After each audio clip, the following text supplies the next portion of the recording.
имрӯзҳо бо назардошти зарурати истифодаи чунин маҳсулот якчанд корхонаҳои истеҳсолии мамлакат бо қувваи дучанд ба истеҳсоли ниқобҳои тиббӣ ва сару либоси муҳофизатии тиббӣ машғуланд. Дар чунин шароит чунин тасмим аз ҷониби корхонаҳои истеҳсолӣ хеле муҳиму саривақтӣ буда он ба таъмини бевоситаи ниқоб барои сокинон ва либосҳои махсуси муҳофизатӣ барои кормандони соҳаи тибб мусоидат хоҳад кард.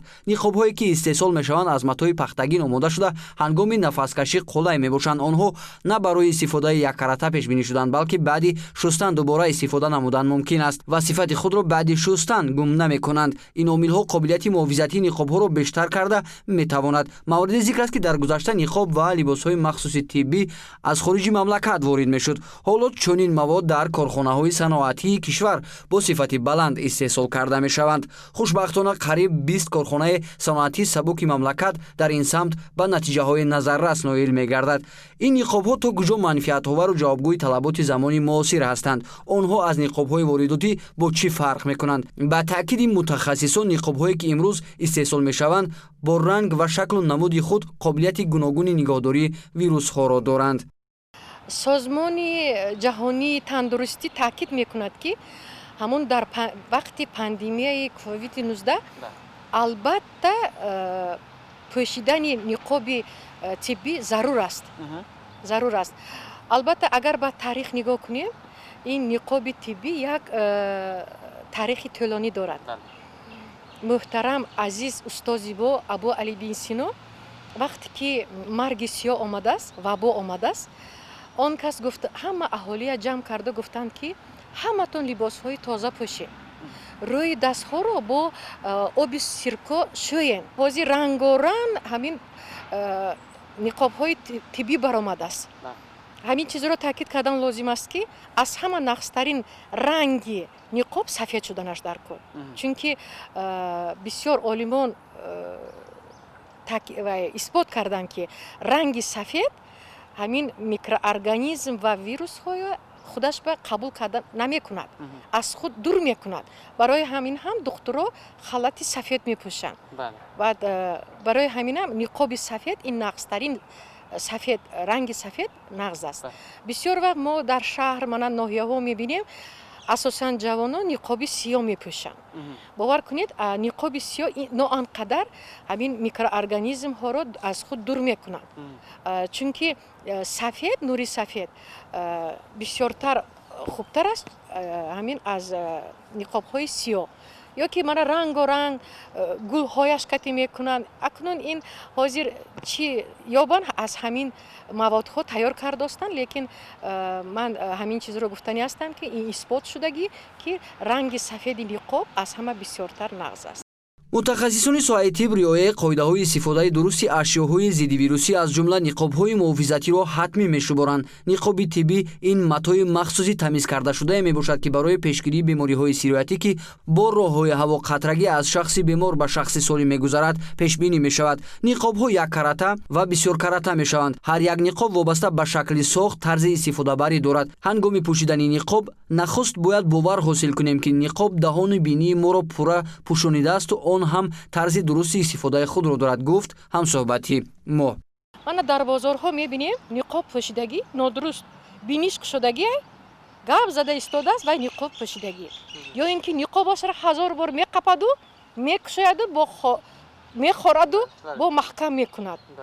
вай тарзи пӯшидани ниқобро донистан дар кор. якчанд талаботҳои итоат кардан дар кор, риоя кардан дар кор. якум дараҷа вақте ки мо ниқобро мепӯшем, мо донистанамон дор кор ки дар ҳақиқат вай маҳкам шуд ё не. аз боло мана ин ниқобе ки ман ҳозир мепӯшам, ин 8 қабат аст. ина келинам худаш духт.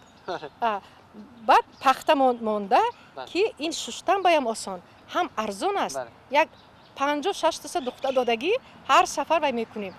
вақте ки мепӯшем, албатта кадом намуди ниқоб набошад? кадом намуди ниқоб набошад, албатта вақти пӯшидан ба аз болои бини сар када баъд оста ҳамиқа маҳкам мекунем, мепӯшем ки кани бинем ки инҷо маҳкам аст ё не. ай боло, ай инҷа маҳкам шуданаш дар кор. ҳеҷ вақт ин болои ниқобро қапида баъд дарун ба даст зада мумкин не, ё ки чашмро қапида мумкин не. ин ҷудоям хатарнок аст. вақте ки чашмро меқапед ё ки вай мекунед, дар онҷо ҳама микроорганизмҳо вирусҳо дар пардаҳои лоби чашм вай шуда нашд мекунад, ё ки мо болои инро меқапему ниқобро баъд мӯйро меқапем, инам ҷудо ганда, чунки ҳамон вирусҳое ки дар инҷо часпидагӣ баъд шумо мӯй ба мемонед, ба хона меред, фарзандо ҳаст, набираҳо ҳаст, аз ин ҷудо ҳам эҳтиёт шудан лозим аст. ниқоби тиббӣ яккаратаро метавон дар шароити хона, муассисаҳо ва кӯча истифода намуд. муҳлати истифодаи чунин ниқоб аз 2 то 3 соат буда, баъдан онро аз байн бурда ба қуттии сарпӯшидаи партов партофтан лозим аст. навъи дигари ниқобҳо ин ниқобҳои аз матоъҳои пахтагин омодашуда мебошанд, ки ин гуна ниқобҳоро ҳар як шахс дар хона омода карда метавонад.